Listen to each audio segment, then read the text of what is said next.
जय भीम साथियों, आज लाइव आने का बहुत ज़रूरी मुद्दा है जिसकी वजह से लाइव आया गया है। पूरे प्रदेश के सभी प्रदेश अध्यक्ष जो हैं आज अपने अपनी फेसबुक से लाइव हैं। जितने भी देश में अत्याचार हो रहे हैं, जितने भी कानून नए बन रहे हैं, उन सभी चीज़ों के ऊपर जो है लाइव आया गया है। साथियों, सबसे पहले तो मैं करुणा के सागर तथागत गौतम बुद्ध को नमन करते हुए सृष्टि के रचयिता गुरु महर्षि वाल्मीकि भगवान को नमन करते हुए, नारी मुक्ति के दाता संविधान के रचयिता बाबा साहब भीमराव अम्बेडकर को नमन करते हुए और संतों में संत श्रोमणी रविदास जी को नमन करते हुए, विभिन्न धर्मों में विभिन्न जातियों में बटे हुए समाज को एक बहुजन की माला में पिरोने वाले मान्यवर साहब काशीराम जी को नमन करते हुए और आज एक महापुरुष जिन्होंने इस आज़ादी की लड़ाई में अहम भूमिका निभाई,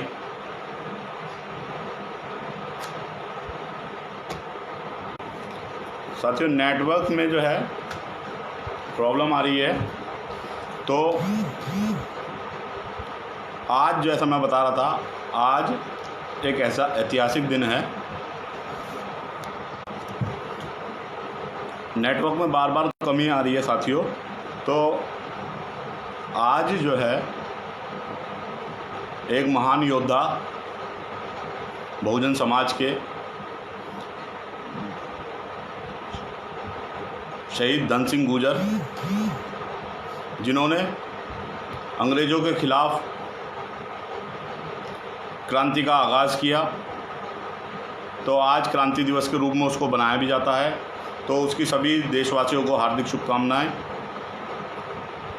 और साथियों, बहुत अहम मुद्दे को लेकर जो है आज मैं आपके बीच आया हूँ, क्योंकि लॉकडाउन के चलते पूरे देश में बहुजनों के हक अधिकारों के साथ खिलवाड़ हो रहा है। और मेरा सीधा साधा बहुजन समाज, जिसके पैरों के तले नीचे से ज़मीन को ख़त्म किया जा रहा है, उनके हक अधिकारों को बदलकर जो बाबा साहब के द्वारा लिखे गए संविधान के द्वारा जो उनको हक अधिकार मिले थे, उसको बदलकर वो इस देश को मनुस्मृति के आधार पर चलाना चाहते हैं। तो साथियों, बहुत सारे मुद्दे हैं। सबसे पहले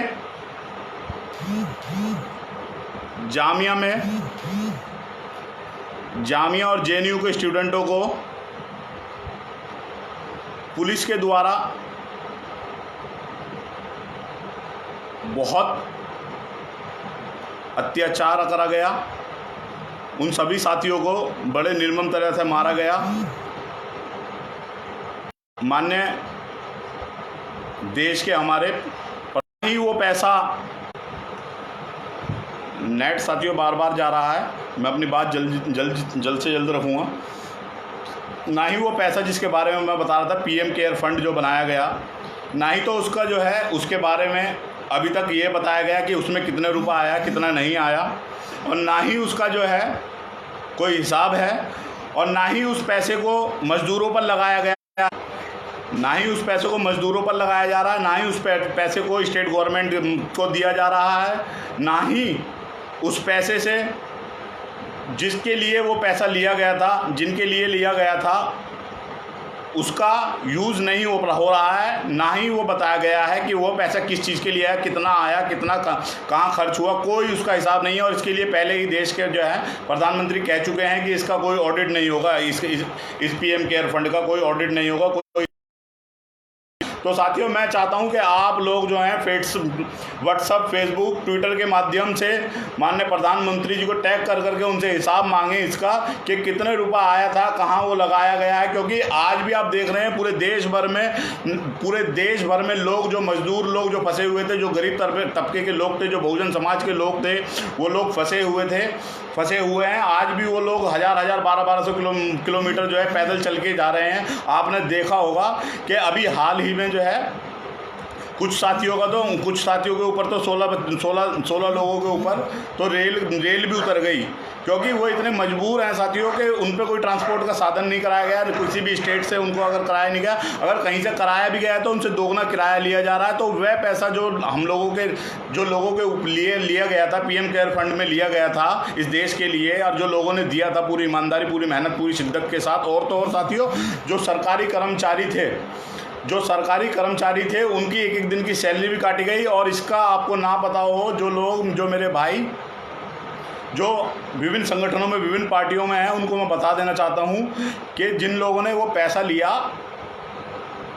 मतलब पीएम साहब ने जो पैसा लिया गया है पीएम फंड में के द्वारा, तो उसको पैसे को कहाँ लगाया गया कि उसमें जो है हमारे लोगों का जो लेके क्लास 1 से लेकर सारे सरकारी कर्मचारियों का, क्लास 1 से लेकर 4th क्लास तक के कर्मचारियों की एक दिन की सैलरी काटी गई, और 1 साल के लिए जो डीए उनका बढ़ा करता था वो भी रोक दिया गया।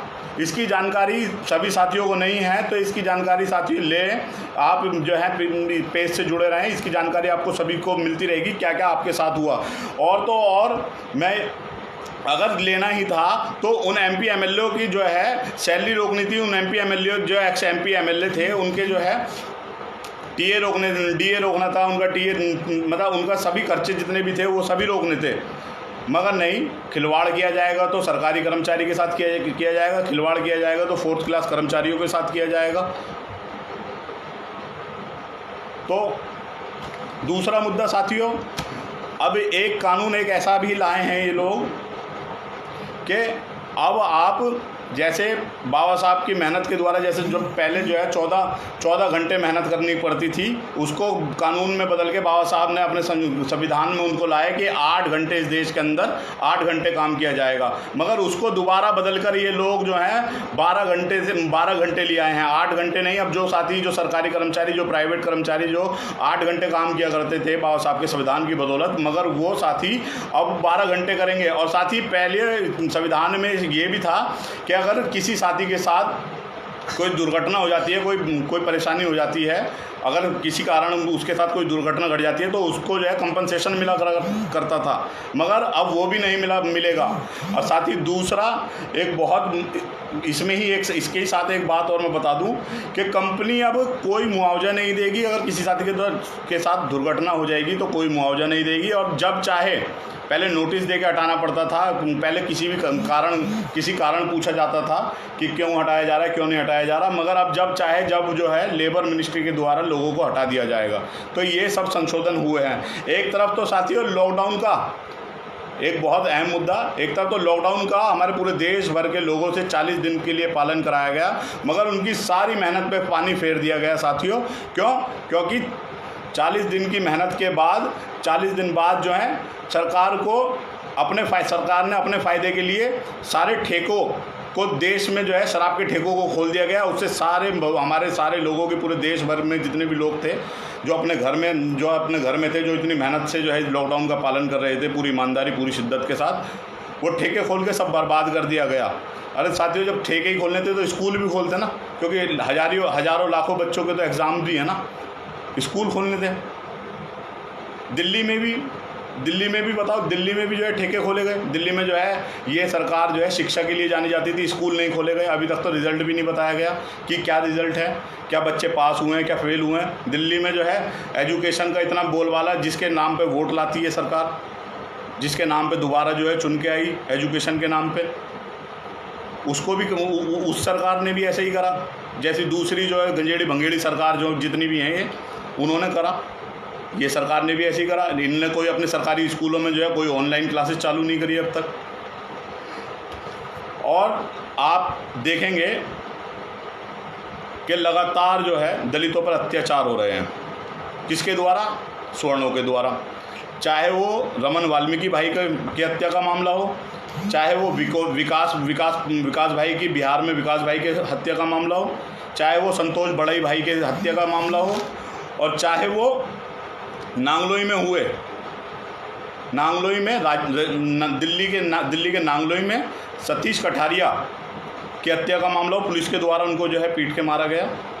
अभी तक कोई भी जो है किसी पे भी ना तो कोई जांच बैठी है ना कोई वो है।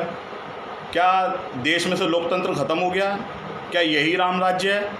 मैं पूछना चाहता हूँ नौजवान साथियों से जो अपने गलों में, हम मेरे ही समाज के लोग, बहुजन समाज के लोग जो अपने गले में भगवा डाले घूमते हैं, क्या यही राम राज्य है? क्या आज तुम्हारे ही लोगों को, तुम्हारे ही परिवार के लोगों को पीट पीट के मारा जा रहा है? एक तरफ तो जो है पूरे देश में 3 लोगों को कोरोना वॉरियर माना गया, चाहे वे डॉक्टर रहे, चाहे वे पुलिसकर्मी रहे, चाहे वे सफाई कर्मी रहे, मगर उसके बावजूद भी बहुत सारे सफाई कर्मियों को पूरे देश के अंदर मारा गया। चाहे वो यूपी हो, चाहे वो मध्य प्रदेश हो, चाहे वो राजस्थान हो, सफाई कर्मचारियों को पीट पीट के मारा गया। मगर ना तो तुमने आवाज़ उठाई, जिन पार्टियों का तुम झंडा डाले, जिन पार्टियों को तुम झंडा उठाए, गले में पटका डाले घूमते हो, ना उन्होंने उसकी आवाज़ उठाई। क्या तुम्हारा ज़मीर मर गया है? तुमसे आवाज़ नहीं उठती तुम्हारे लोगों की, या गुलामी स्वीकार कर ली है कि जो होगा देखा जाएगा? मगर साथियों ये भी ध्यान रहे कि जो आज दूसरों के साथ हो रहा है, जो तुम्हारे परिवार के दूसरे सदस्य हैं उनके साथ हो रहा है, वो कल तुम्हारे साथ भी होगा। कल फिर गुजारिश करोगे आप देश के लोगों से कि हाँ मेरे साथ ऐसा हुआ है, क्योंकि आपने देखा होगा जो लोग अत्याचार कर रहे थे ना, वो लोग फिर अपने बचाव के लिए अपील भी कर रहे थे लोगों से। और साथियों एक और मामला, बहुत दिलचस्प मामला है, जिसके ऊपर पूरे लॉकडाउन में विवाद रहा कि कोरोना कहाँ से लाया गया, कोरोना की स्थापना कहाँ से हुई, कोरोना कहाँ से आया। मगर साथियों सभी को, पूरे देश को, पूरे वर्ल्ड को, पूरे विश्व को, सबको पता है कि कोरोना कहाँ से आया। कोरोना चाइना से आया, मगर नहीं, इसको इंडिया में लाया गया। तो किसके द्वारा लाया गया? नमस्ते ट्रंप साथियों के द्वारा यहाँ पे बड़ी बड़ी सभाएं करा के उनके द्वारा यहाँ लाया गया। मगर आरोप, मीडिया से आरोप क्या लगाया गया? मीडिया से आरोप लगवाया गया कि कोरोना जो आया है पूरे देश में चलाया गया। इसको 40 दिन तक इन्हीं मामलों पे बहस रही कि कोरोना को वो नहीं, नमस्ते ट्रंप नहीं, कोरोना को लाए हैं तो मरकज वाले लाए हैं, कोरोना जो आया है तो मरकज से आया। तो साथियों आज आप देख सकते हो गलतफहमियां जो हैं लोगों की दूर हो रही हैं। लगातार जो है मीडिया वालों पे जो है FIR भी हो रही हैं, लगातार जो है नए नए खुलासे भी हो रहे हैं। तो इससे ये स्पष्ट होता है कि मीडिया तो इस देश का बिकाऊ था ही, और लोग भी जो हैं उससे बहुत बड़े बेवकूफ़ थे। तो ये कोरोना जो है चाइना से आया, और चाइना के द्वारा आप देख सकते हैं कहाँ कहाँ से कहाँ पहुँचा। आज अगर सबसे ज़्यादा आंकड़े देखेंगे तो चाइना अमेरिका में है। तो जब वहाँ से जो वहाँ के नमस्ते ट्रंप यहाँ पर आए और उनको बुलाया गया, लाखों लोगों की भीड़ इकट्ठी करी गई। जिस शहरों में वो गए वो सारे के सारे जो हैं एरिए रेड जोन में हैं। चाहे वह गुजरात हो, जो गुजरात मॉडल जिसको दिखा के लोग यहाँ पे जो है सरकार बनाई पूरे देश में, चाहे वह गुजरात मॉडल का बहुत बुरा हाल है, मगर मीडिया दिखाएगा नहीं। क्यों? क्योंकि उनके आकाओं का वो है ना, वो उनका आका वहीं के रहने वाले हैं ना, गुजरात के, इसलिए नहीं दिखाएगा। चाहे वह उत्तर प्रदेश का आगरा हो, चाहे वह दिल्ली हो। अच्छा, इसके साथ एक और मामला, नमस्ते ट्रंप को बुलवाकर, यहीं नमस्ते ट्रंप को बुलवाया गया दिल्ली में, और जब वो आए तो CAA के ख़िलाफ़ बहुत प्रदर्शन चल रहे थे। उन तमाम बातों को दुबकाने के लिए उसकी आड़ में दिल्ली के अंदर जो है बवाल मचवाया गया, और सारे CAA के जितना प्रेशर बन रहा था उनको सभी को ख़त्म कराया गया। जितने भी नौजवान साथी देख रहे हैं, बहुत ज़रूरी बात है, सुने इसको। सवर्णों के द्वारा जो है दलितों पर अत्याचार हो रहे हैं लगातार, मगर जिसको आप अपना जिन प्रदेशों को आप राम राज्य में स्थापित करना चाहते हैं, उन प्रदेशों में खूब पीटा जा रहा है तुम्हारे लोगों को, और तुम भी उसमें उतनी ही भागीदारी हो, क्योंकि बाबा साहब ने कहा ये बात, जो कौम आवाज़ नहीं उठाती वो एक दिन लाशें उठाती है। और आज उठा रही है, और फिर भी उसके बावजूद भी जो है नौजवान जो हैं लगे हुए हैं उन्हीं लोगों के साथ। फिर एक तरफ तो पीएम केयर फंड के द्वारा लोगों से जो है, गरीब लोगों से जो है उनकी मेहनत की कमाई जो है ली गई, दूसरी तरफ विजय माल्या, मेहुल चोकसी, जय मेहता जैसे कितने ही सारे भगोड़ों का 60,608 करोड़ रुपए माफ़ कराया गया। तो साथियों मैं ये पूछना चाहता हूँ कि वो पीएम केयर फंड जो इकट्ठा किया गया था वो इन भगोड़ों के लिए इकट्ठा किया गया था क्या? एक तरफ तो जो है 10,000 रुपये के लिए किसान जो है गाँवों में किसान के जो है 10,000 रुपये के लिए कुर्कियाँ हो जाती हैं, और दूसरी तरफ आप देखें तो लोग जो पूंजीपति पहले से ही लोग थे जो उनकी जाति के हैं, वो क्यों कहाँ के हैं वो लोग आपको पता नहीं, वो सभी लोग जितने भी ये लोग हैं सारे वो गुजरात के रहने वाले हैं। उन अपने भाइयों का, अपने परिवार के लोगों का जो है कर्जा माफ़ किया जाता है लाखों करोड़ों रुपये। तो एक और बहुत अहम मुद्दा, अपने ही साथी, अपने ही परिवार के लोग थे, मैं किसी पे टिप्पणी नहीं कर रहा हूँ, मेरे जो कोरोना वॉरियर्स हैं उनके लिए मेरी जो है संवेदना है, उनको शत नमन है मेरा शीश झुकाकर। मगर दिल्ली के सीएम जो बाबा साहब के संविधान को पढ़ाने की बात करते हैं, सुजीत भाई जय भीम, जो दिल्ली को बाबा साहब के द्वारा संविधान के द्वारा चलाने की बात करते हैं, एक तरफ तो वो लोग जो हैं अगर अपने इलेक्शन में ये लोग वो भी सुन लें भाई और उनको शेयर कर दो, जो लोग केजरीवाल साहब का जिन्होंने अपने गले में पट्टा डाल रखा है, मैं पटका नहीं कहूँगा, पटका सम्मान होता है, मगर पट्टा जो होता है ना वो पट्टा होता है, पट्टा वो होता है ना सही देखता ना गलत देखता, वो पट्टा डाल रखा है ना, वो लोग भी सुन लो, उन तक शेयर कर दो, ये बात पहुँचा दो उन तक, जो लोग केजरीवाल साहब का जो पट्टा डाल रखा है गले में।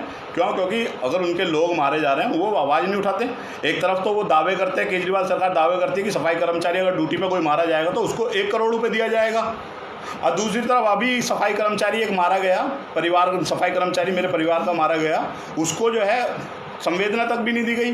एक तरफ दिल्ली पुलिस जिसका बार बार केजरीवाल जो है गला फाड़ फाड़ के आरोप लगाता है कि मतलब दिल्ली पुलिस मेरे जो है अंडर में नहीं है, ये गृह मंत्रालय के अंडर में है, ये दिल्ली पुलिस जो है सेंट्रल गवर्नमेंट के अंडर में है, उनको तो 1 करोड़ रुपए देकर आता है केजरीवाल। अभी एक जो है पुलिस वाला भाई, उसको मेरा जो है शत नमन है, मेरा उस पर कोई कटाक्ष नहीं है, मगर कानून है तो सबके लिए एक सा होना चाहिए। उसको तो 1 करोड़ रुपए देकर आता है केजरीवाल साहब, ठीक है। और सफाई कर्मचारी मारा जाता है तो उसके लिए जो है 2 शब्द भी नहीं। तो ये बात तो उनको पहुँचानी होगी ना। जितने भी MP MLA जो हैं केजरीवाल की पार्टी के, MP भी हैं एक दिल्ली में हमारे, जो मतलब जब वोट पंजाब से आए यहाँ पे वोट लेने के लिए तो बोल रहे थे गर्व से कहो, मुझे गर्व है वाल्मीकि होने पे, मगर आज वाल्मीकि पिट रहा है, वाल्मीकि मारा जा रहा है तो आवाज़ तक नहीं उठाई जा रही। जो MP MLA जो जितने भी बने हुए हैं, काउंसलर बने हुए हैं, वो सफाई कर्मचारियों की वोट लेने के लिए तो आते हैं, समझिए, मगर जब उनके हक अधिकारों की बात आती है तो जब उनकी आवाज़ तक नहीं उठाते। वो लड़का जो है गुहार लगा रहा है सबसे, मैं वो लोग सुन लें, मैं केजरीवाल की नींद उड़ा दूंगा। ये लॉकडाउन का चल रहा है, बस केजरीवाल सरकार की नींद उड़ा देगी पूरी भीम आर्मी, पूरे देश का भीम आर्मी का जो है एक भाई के साथ खड़ा हो जाएगा आके, तो उसको न्याय दिलाएंगे, उसके परिवार को 1 करोड़ रुपए दिलाएंगे। और तो और उसके साथ जो है SDMC का कर्मचारी, वो जब लड़का जो अपने परिवार जिसके जो मरा है, जो मरे हैं, शहीद जितेंद्र भाई हमारे जो शहीद हुए हैं कोरोना के चलते, तो उसके परिवार के लोग जब SDMC के कमिश्नर से मिलने गए तो वो उससे अभद्रता कर रहा है। तो ये भी ध्यान रख ले कमिश्नर साहब भी, और वो तमाम लोग जो केजरीवाल साहब के साथ हैं, और केजरीवाल भी ध्यान रख ले इस बात के लिए कि भीम आर्मी जो है अपने भाइयों को न्याय दिलाएगी, और जो उन्होंने घोषणा करी है ना उसको जो है लागू कराएगी इस दिल्ली के अंदर। एक और मुद्दा है भाई बहुत ज़रूरी कि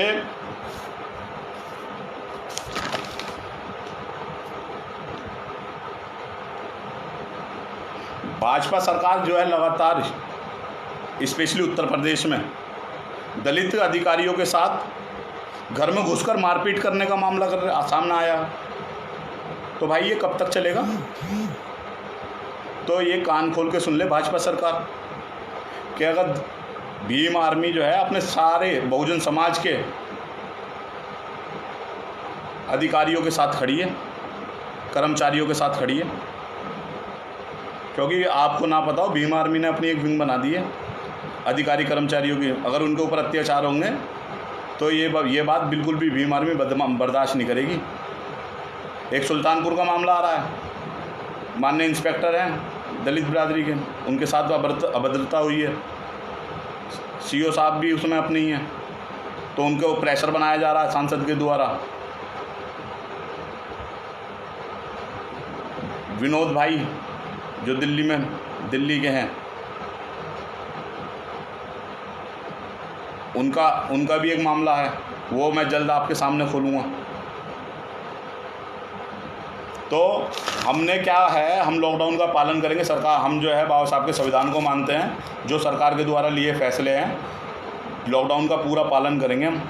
मगर आज़ाद समाज पार्टी ने व भीम आर्मी के प्रत्येक कार्यकर्ता माननीय चंद्रशेखर आज़ाद साहब से लेकर माननीय राष्ट्रीय अध्यक्ष विनय रतन सिंह जी के द्वारा एक फ़ैसला लिया गया कि ट्विटर फेसबुक के माध्यम से हम लोग जो हैं 12 तारीख को सरकार को घेरने का काम करेंगे।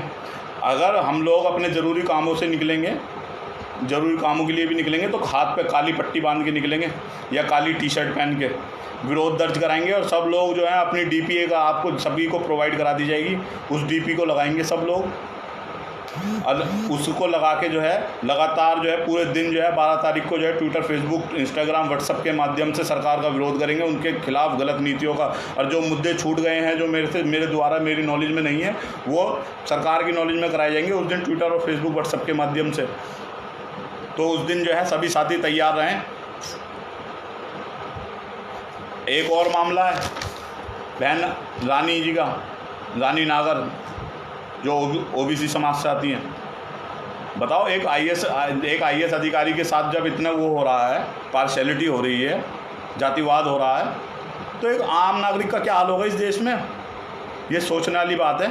समझो, ये भीम आर्मी के कार्यकर्ता हैं, अगर किसी बहन के साथ गलत होगा ना तो ईंट से ईंट मिला देंगे। हरियाणा सरकार की उस बहन के साथ इतना वो हुआ, परेशानी हुई उनको आने में भी, यहाँ पे उनको जो है ट्रांसपोर्ट तक नहीं मैनेज कराया गया। आईएएस अधिकारी के साथ लाखों लोग जो है रोड पे वैसे ही, मगर आईएएस के साथ भी इतनी परेशानी है, तो अंदाज़ा लगा लो इससे।